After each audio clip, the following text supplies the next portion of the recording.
Chapter hello 3. Everyone, I am Kunal Singh and I am late. कुछ दिनों से वीडियो नहीं आ रहे थे, मैं काम में बिजी था। और इस बुक का थर्ड चैप्टर है कभी भी पर्याप्त नहीं होता।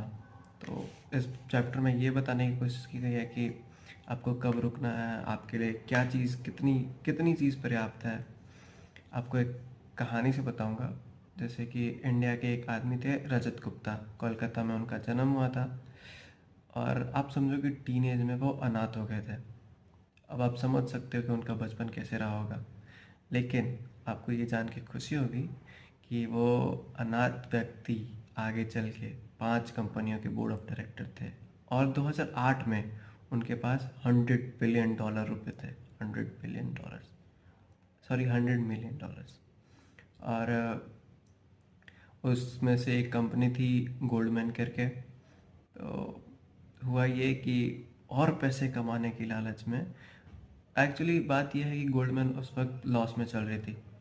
और उस वक्त उनको एक बात पता चली कि गोल्डमैन कंपनी में वॉरेन बफेट इन्वेस्ट करने वाले हैं, और ये बहुत बड़ी बात थी उस वक्त के लिए।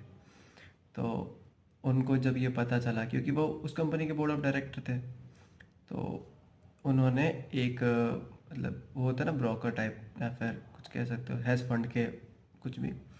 तो उसके थ्रू, जिसका नाम राजा रत्नम कुछ था ऐसा, उसके थ्रू 1,75,000 शेयर्स खरीद लिए उसके।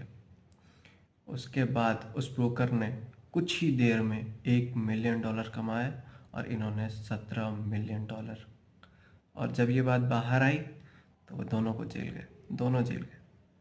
और ऐसे बहुत सारे केसेस हैं जहां लोग नहीं रुकते, या फिर उनके पास पर्याप्त होते हुए भी उनको और चाहिए होता है, और इस चक्कर में वो अपना सब कुछ गंवा देते हैं।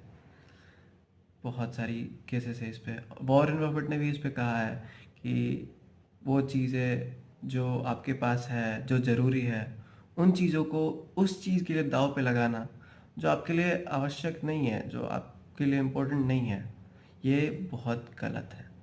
तो आपको ये सोचना पड़ेगा कि आपको कब रुकना है, आपको ये जानना पड़ेगा कि कब रुकना है, क्योंकि ये पैसे का बेसिक रूल है। और इस बुक में यही तो बताया गया है कि पैसे काम कैसे करते हैं। तो दैट्स ऑल। Thank you.